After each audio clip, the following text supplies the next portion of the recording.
Well, hi everybody. I'm Sherold Barr, and I'm back today with my friend Kevin Scobie, and we're going to have another conversation about consciousness. We're both fascinated by consciousness, and Kevin has facilitated a number of study groups that I've been in, I'm still in, and he has been facilitating for, I guess, quite a few years. David Hawkins, MD, PhD, his work on consciousness and the Map of Consciousness. Hawkins has written a number of books. Today, Kevin and I are going to have a conversation about power versus force.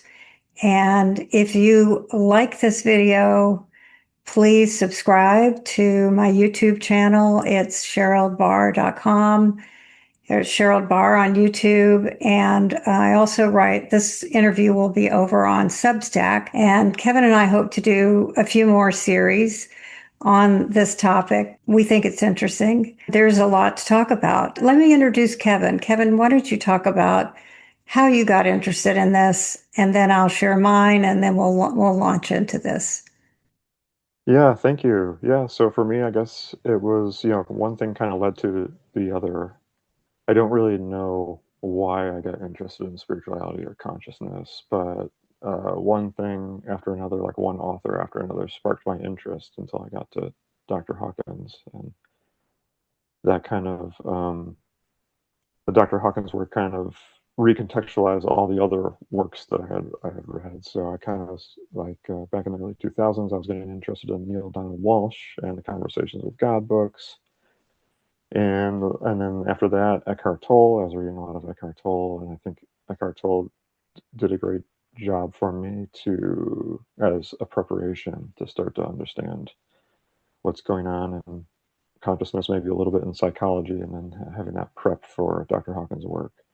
And then when I got into Dr. Hawkins' work, maybe around '07 or '08 or so, probably '08, I just went into it hard. I got super interested and super sucked in. Could not put it down. So yeah, just one after the other, I read through maybe, 8 or 9 of his books because he has written so many. And yeah, I just couldn't put it down. So yeah, one thing leads to another. I got hmm interested in it after I came back from the hospital. I'd been in for 6 weeks for a car wreck and multiple surgeries. And after one of my surgeries, I had a near death experience. And what I experienced felt more real and vivid than it was almost like I was in a field of consciousness because I was anesthetized. My body and consciousness were supposed to be knocked out. However, I was more aware and more conscious about what happened with a voice that talked to me, prepared me for how to come back from what I'd been through. The voice said, "You get to choose how you go through this experience. What will you choose?" And I thought, I don't want to be a victim. I'll choose the high road. And the high road, I'll use love and gratitude to heal. And I did.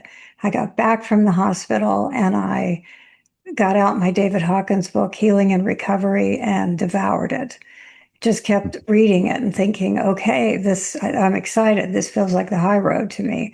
And then I read many other near death authors and Raymond Moody and you name it to figure out what the heck happened. So I've been on a path for 9 years too. And I ran into Kevin and got into Kevin's group. So that's why we're here. So we want to share with you some of the concepts that we really are interested in. So today we're going to talk about power versus force. And that was one of Hawkins' most famous books. Kevin, what would you say about his most important book, Power versus Force? And we can kind of launch into that. Yeah, well, it's groundbreaking. It's groundbreaking because he discovered a new use for applied kinesiology. He didn't discover applied kinesiology, but he discovered a new use for it and used it to help him develop the map of consciousness. And the map of consciousness and pretty much the rest of his work really helps us to clarify and recontextualize basically all of spirituality, all of consciousness. all of religion, basically, can be contextualized into this very broad framework. Mm. And I think a lot of people find it helpful. It's very helpful. It's very clarifying. And it helps us transcend duality, which you might not think from a work that has numbers on it and words and numbers. But yeah, it helps us transcend duality by inviting your mind to move away from opposite orientation and dualistic orientation and move to more of a orientation based on mm, relative levels of power. So if your orientation around spirituality and consciousness has to do with relative levels of power, then you can help your mind get unstuck from being stuck in duality, being stuck in pairs of opposites, et cetera, et Mhm. cetera.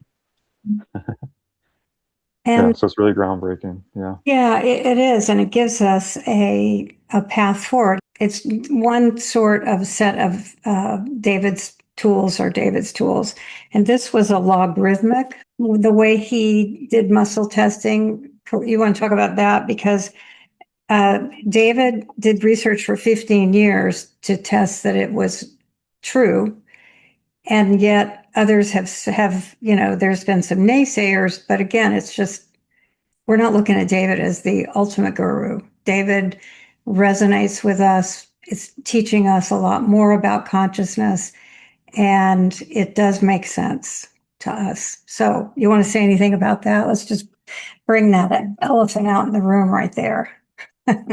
Yeah, so Dr. Hawkins developed a scale, his version of a scale of consciousness through Mhm. a lot of trial and error. And so they discovered that they had to switch to a logarithm because whatever numbers you use to describe levels of consciousness or levels of power for the human, it was far more wildly variable than they thought. So, in other words, the most powerful humans in terms of what level of power they are presencing on Earth within their body. Um, the level of power varies very widely from the weakest to the most powerful humans on Earth. So they had to come up with a logarithm because otherwise the numbers would be really hard to describe in a chart. So we have a logarithm, and to my mind, uh, the numbers may not be as, let's see, what am I trying to say here? The ultimate power that's available to the human consciousness may not be as important for learning purposes as the relative power. So looking at the relationship between different levels of consciousness. Yeah. So what Dr. Hawkins helps us do is to look at the relationships between different levels of consciousness and see what is likely to be higher and what is likely to be lower. And and once again, that helps us reorient, or if we need any help with orientation, it helps us orient towards what is the higher, what is the lower, what is the greater, and what is the lesser, without making explicit opposites, without making explicit dualities in the process. Mhm. Yeah. So, and 1,000 would be Buddha consciousness. Does it start at 20 or zero? Does it start at the map? Uh, to 20 my is mind, shame, I think. yeah, descriptively, 20 is shame. To my mind, the levels of consciousness start at either 0 or 1. Okay. It starts at either 0 or Yeah. 1. And I like to think of it as starting at 1 because I'm not sure if there's anything such a thing as 0. Right. But that depends on what context we're talking. But yeah, it goes Right. from the human levels of consciousness go from 1 to 1,000, basically. Yeah. Yeah. So I think one thing I want to say about that is from my experience of having this near death experience, here I am. I'm at my third abdominal surgery out of five I had in 2 weeks uh, after being air evacuated out of Baja, Mexico, into San Diego. And I was there 6 weeks. And I remember after that near death sitting in a hospital bed thinking, man, I got to write about this. I don't know what happened to me here, but and I was very excited. So it's Mhm. a very opposite situation. And I felt so much energy. I mean, truly, I was suffering, I was exhausted, all of that, but I was something different had happened to me. And I thought, Mhm. what the heck is this? And I wondered if anybody would notice, that there was a difference, something Mhm. was different about me. And Mhm. and lo and behold, they did at the end of Mhm. 6 weeks. I mean, I talk about this in my book I'm writing. But the thing is that I felt so energized and up at a completely, I didn't know about levels. I didn't really understand the map. But Hawkins has written about people who have near death experiences can bounce up to this high level of bliss. And that's where I was. Mhm. And then I went back down, of course, I wouldn't be staying at that level, but you bounce around is what I found out in my life. But you can't help but want that back. But my ego was offline at the same time. So Mhm. there was Mhm. no negative chattery, yep, but. So I wanted to figure this out. So that's why I still care about it, because I think that this whole concept of consciousness is broad and has a lot more implications for us than we believe. So, Yes.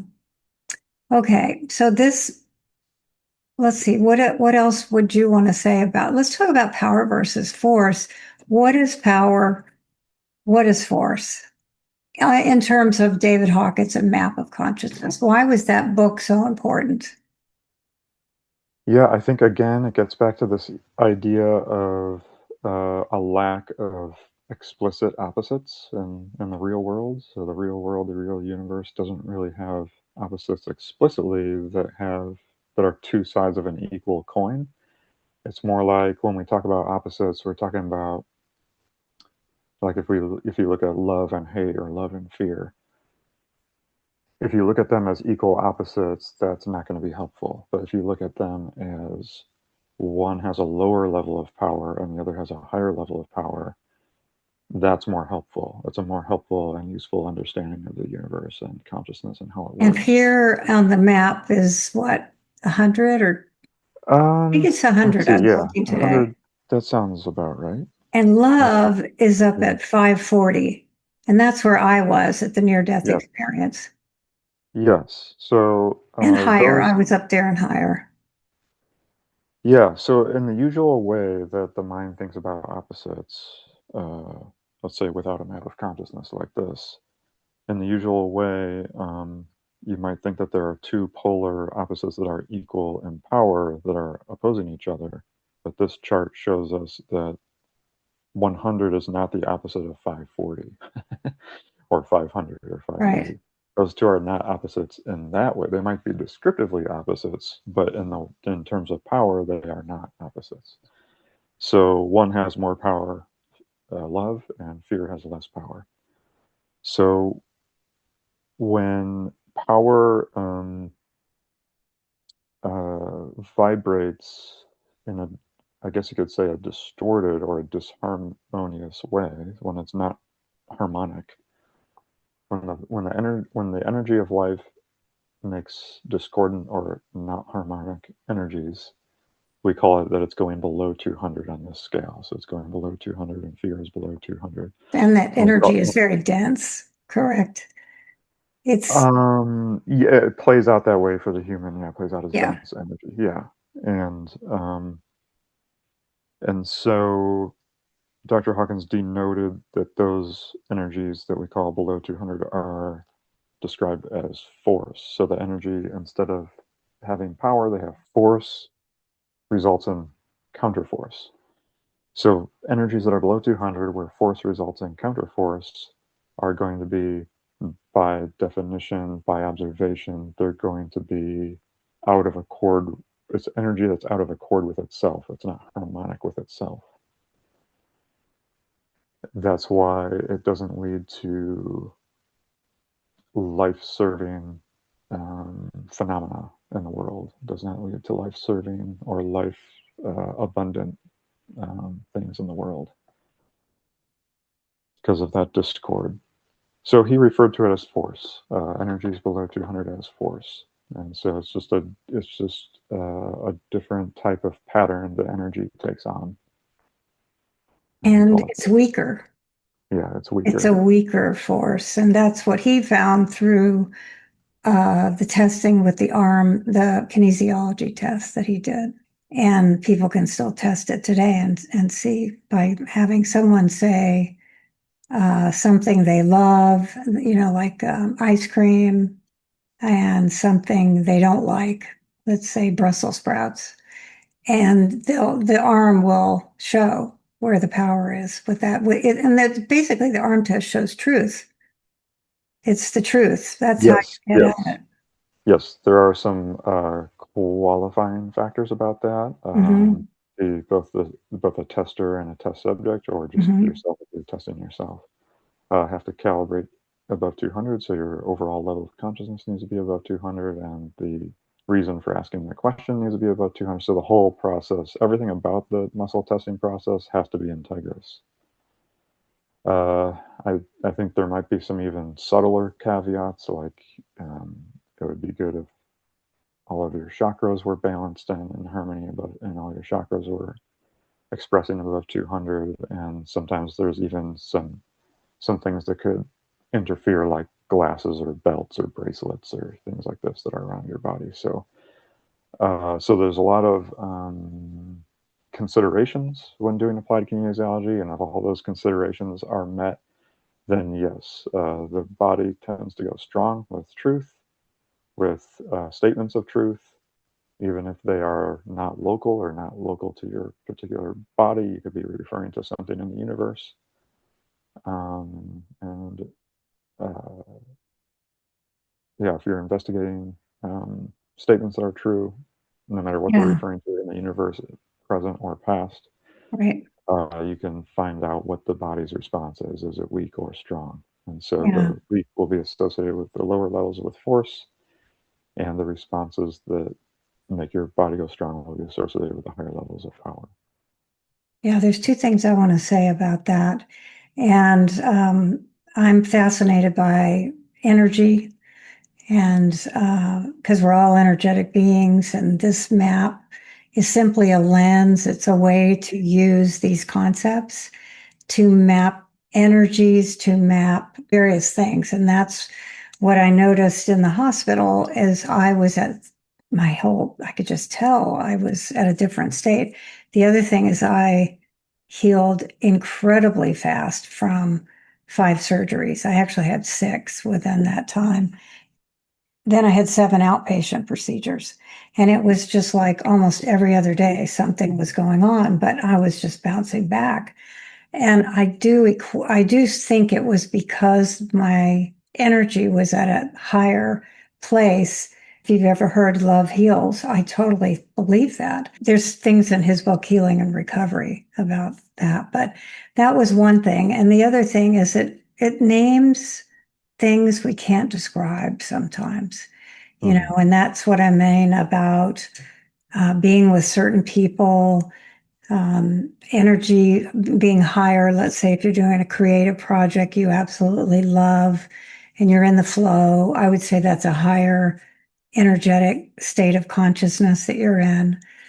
It reframes self improvement from pushing to releasing. And I think that gets into letting go. Do you want to talk anything about that?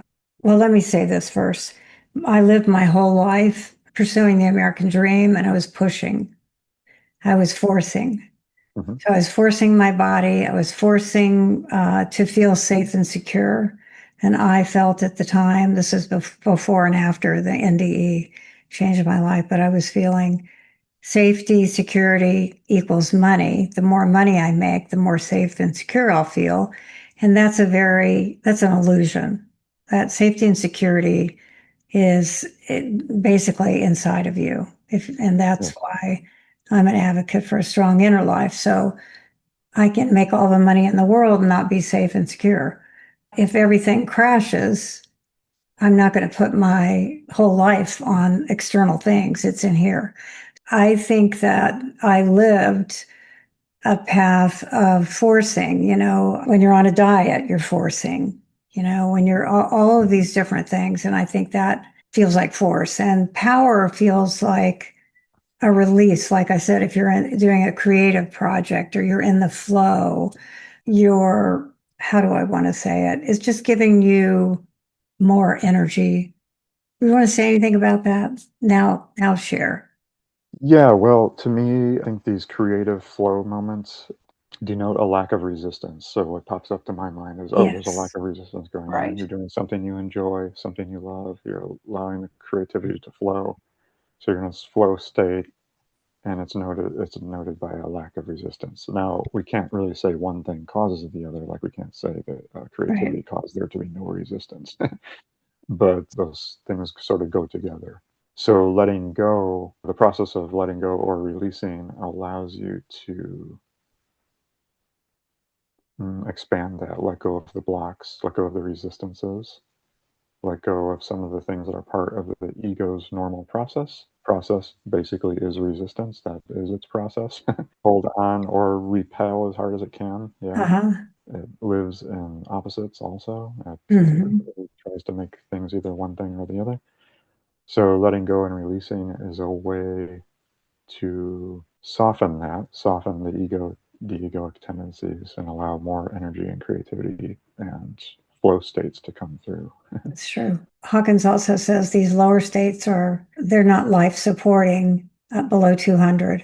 Right. And above 200 is life giving, which is where you find courage is that dividing light, and then line, and then being willing. That's the dividing line of power versus force, is that Yes. 200.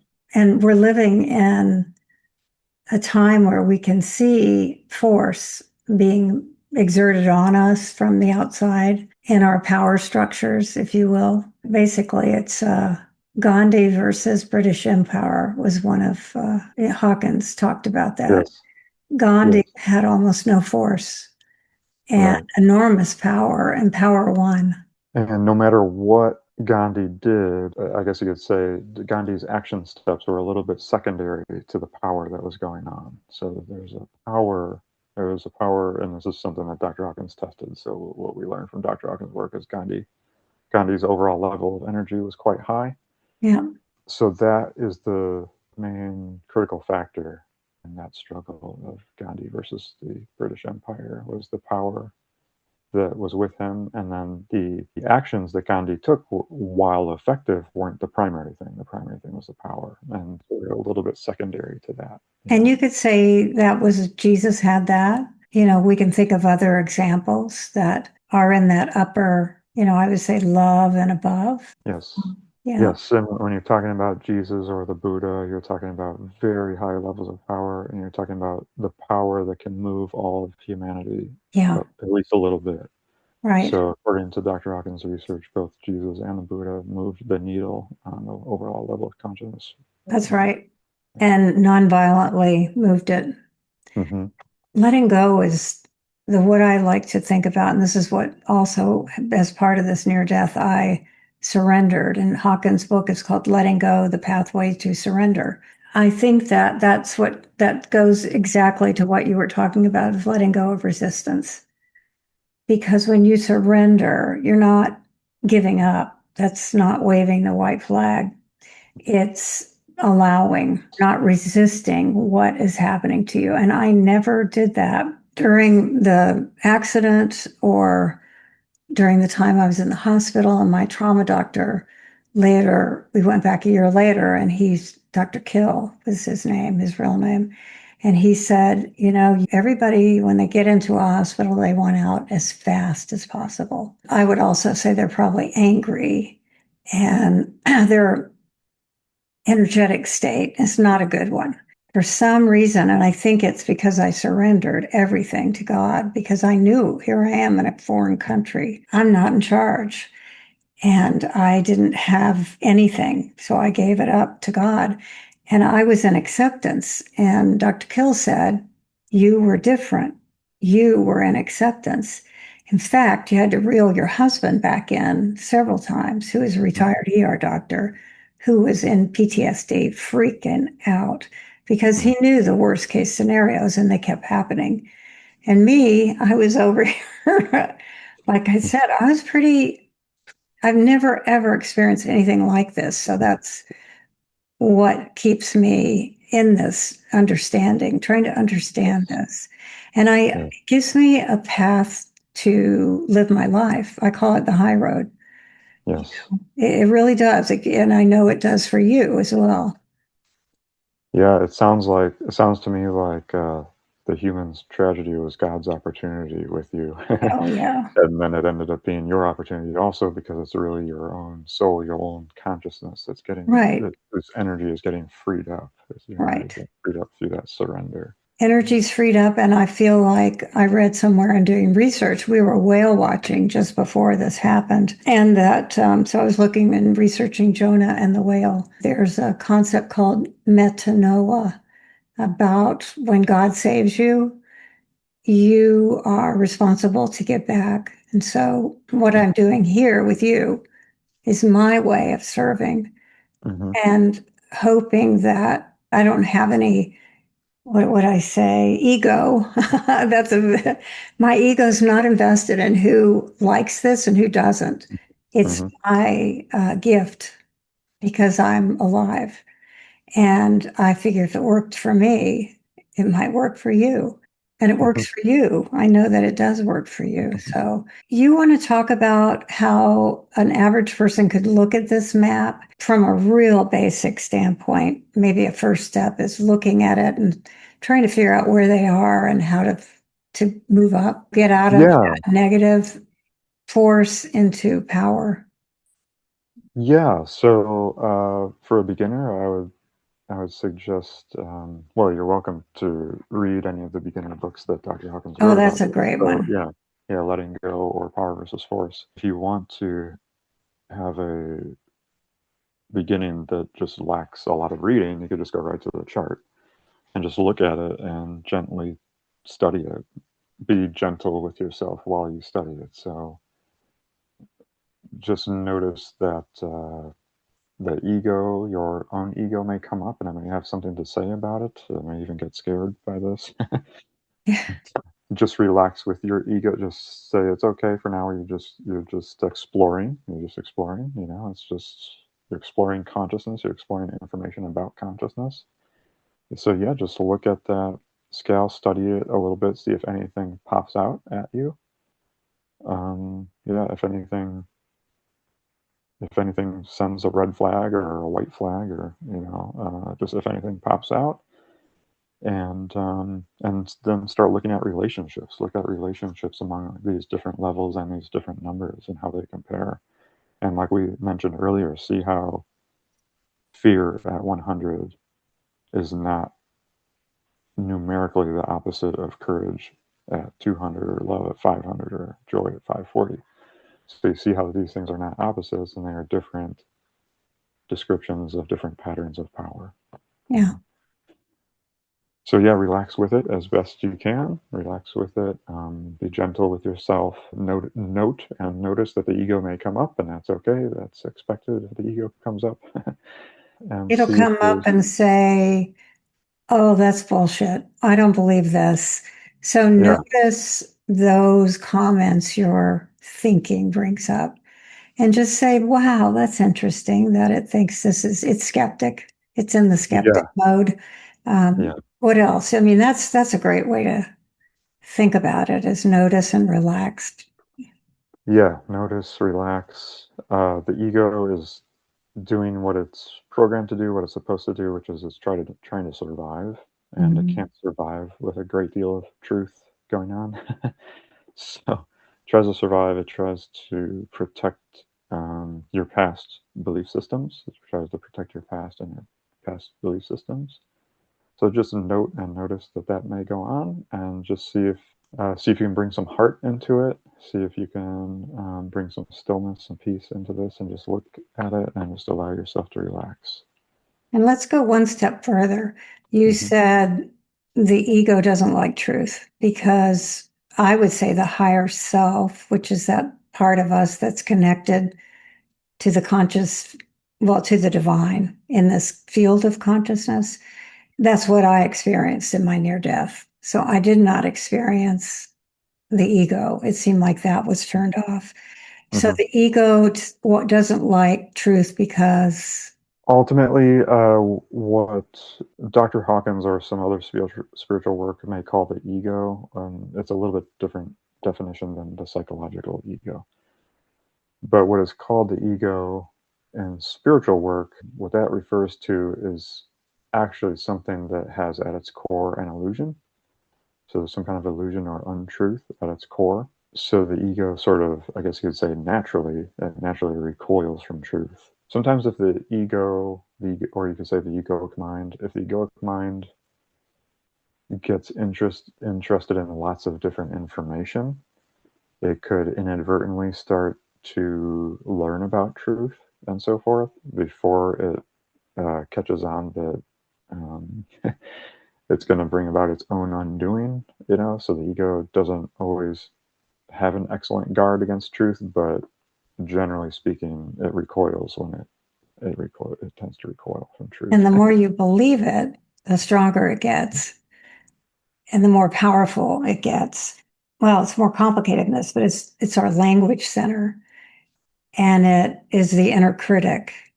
It's all these conditions from childhood and forming who you are based on what you thought your parents said to you or what they said, and you made it mean something, and that meaning has become.